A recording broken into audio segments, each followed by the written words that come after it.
It's And the just like that, producer.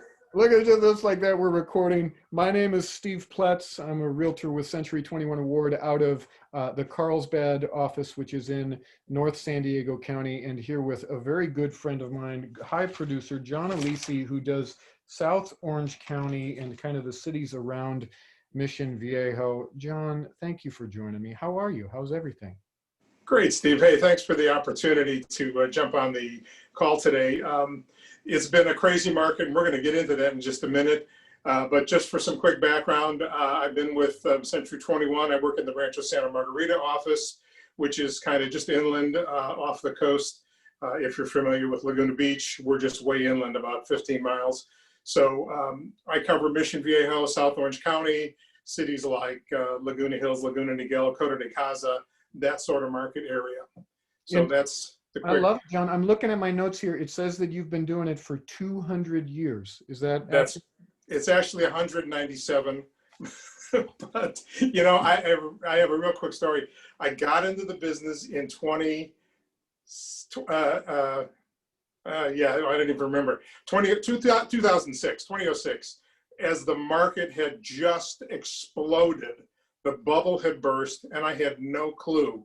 So I rode this crazy thing down all the way to the bottom and have picked it up all the way back up. So I don't know if you know it. I started at the same time, licensed November of 2005. So I think you and I didn't know that, you and I experienced kind of a similar market, which was get a transaction or two under your belt, think, man, this is so easy. Man, this is great.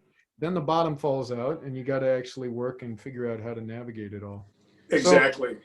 So that's a good segue, John. And what I like is that we're in a little bit of different markets, you being in the Orange County market, me being in the San Diego market.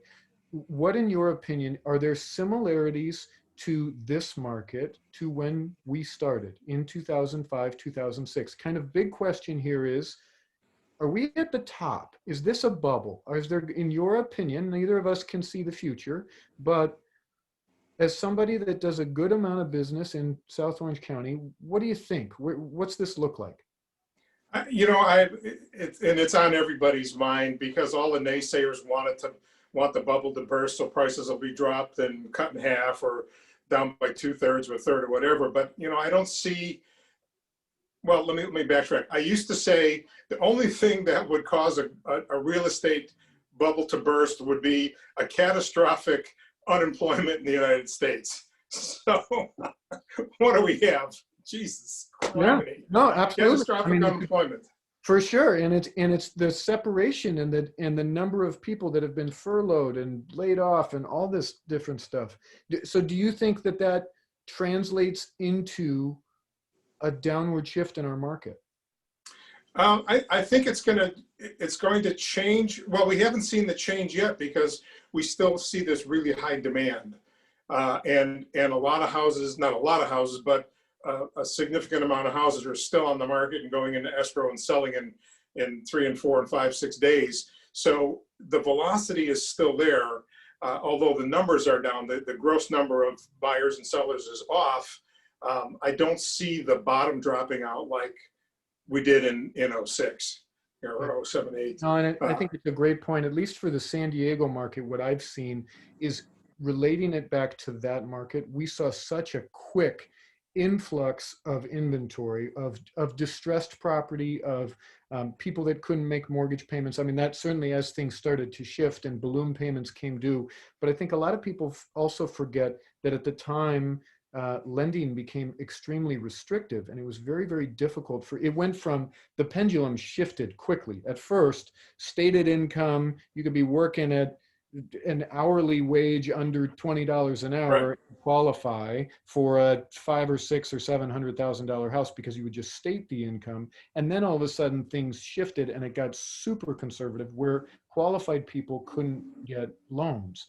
And so I agree with you that this is a different market because the buyers that are out there, I don't know what it's like in South Orange County, but we experience here in North San Diego County, a lot of buyers that have good job history, a lot of strong down payments, 10, 15, 20% down, not seeing a lot of small down payments, certainly no first and second, 0%. There is VA financing for military buyers, but that's government backed. And it sounds like, I mean, there certainly are some similarities between the two markets in that we have a tremendous amount of demand. And I feel like until we get enough inventory to match that and eat up all that demand, buyers are going to continue to be pursuing properties, writing offers, chasing the market. Yep. Yeah, I would agree. I think it's pretty universal in California and in a lot of other markets. But you're right, the inventory is really putting a lot of pressure on the buyers to push the prices up, make these crazy offers, buy a house with no appraisal contingency, pay 20, 30, 50,000 over the asking price, 10 offers on a house. I think you're probably seeing that in your market as well as we see it here. The one thing that I would speak to about the strength of the market is that unlike the bubble back in '08, where nobody was qualified to have a loan, now everybody who has a loan has been qualified, and anybody who's getting a new loan is also being very, very thoroughly qualified. I mean, they want to know where all the money came from, what your job is, the typical qualification questions, but the underwriters are really going deep. They're not letting anybody slide. I think it's a great point. So if you're recommending to if someone comes to you and says, John, I'm a first-time home buyer, I'm looking in $500,000 to $600,000 price point. I'm nervous in this market. Should I buy now or should I wait? I mean, obviously, an election year, there's a lot of unrest, we'll call it, Right. and not sure if that's good or bad from a buyer's standpoint. So if I'm a buyer, and I'm first time and I'm getting started out and I'm early 30s, just getting married, should I jump in now or would you wait until whenever, January, February, next year? What do you think? Yeah, that's a really tough question. When you consider all that's going on, there's so much chaos going around. I think if you feel like your job is stable and you're in an industry that's stable, and we're seeing more places opening up again, I think it's okay for first-time buyers to jump in. I don't see this wholesale falling out of the market. So I think first-time buyers, okay. Will the prices drop a little bit? Maybe, but maybe not. This crazy demand is keeping that price point pretty high. It might take another 5 years for the prices to level off again. I agree with that. And I feel like there's been a lot of discussion about if interest rates adjust. And I think that what could potentially happen in the short term is that if the interest rates go up a little bit, then there's going to be a little bit of a frenzy where people feel like, oh, shoot, now's the time because interest rates are starting to go up. So honey, if we're going to jump in, let's do it right now. I think potentially the same thing of there is a group of buyers that are waiting until next year, waiting until after the election, like, hey, let's wait and see. And I think no matter what happens, whether the market increases, whether the market stays the same, whether the market goes down, we're going to see more pent-up demand of buyers that have sat on the sideline and gone, okay, it looks okay, the sky isn't falling, now Right. we'll do it. Or, I mean, I guess if things started to drop a little bit, there's the potential that a buyer could wait and to see how far is this going to drop. But I think if things stay the same, then there's going to be a slight lull, and then all this pent-up demand of buyers sitting on the sidelines are going to jump in and say, okay, I'm not going to sit on my thumb forever. Let's do this and let's see what we can do to make this happen. Yeah, I agree with that. I think probably for me the tone of the market for the next maybe 6 months, I would say, is muted. It's at a level right now, and it's probably going to stay the same with the same number of buyers and sellers, which is a lower level than we've had. And I think it's going to sit that way until after the election, until after January. And then, like you say, if there's a pent-up demand and buyers really start coming out again, prices are going to go back up again because sellers are going to see that there's a demand and they're going to push the prices right back up. So I don't think we're going to see any kind of dramatic changes over the next several months. Yeah, just kind of more of the same. I think it's very well spoken, and I think there's never been a time in both of our careers, considering that we've both are now in our 15th year or whatever, Right. that to be able to speak intelligently about what it looks like in 6 months, I feel like is really, really difficult, just because of how uncertain it all is. And with many of these people, I feel like I can tell you what the market looks like today, and I can take some guesses on what it looks like in 6 weeks. But I mean, I look at the stock market and I feel like tomorrow it could jump up 10% or go down 10%. And I would kind of be like, yeah, I guess. Whereas, and what I appreciate about residential is it seems like, as compared to all of these other investment classes, at least lately, it's far less volatile. People need a place to live. Land is getting destroyed. Commercial space, our company, 17 offices or whatever it is renegotiating their leases in every office, as is any other major corporation company.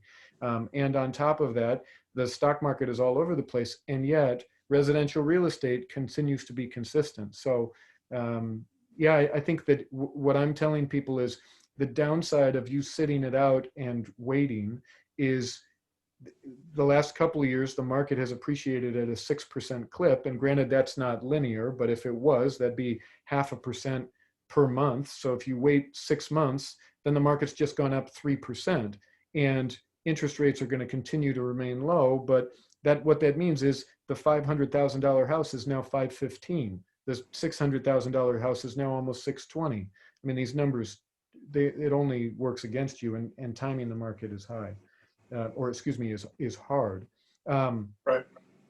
I guess then the other side of the coin is if I'm a seller, let's say I've got an investment property. What do you think? Is now a good time to get out?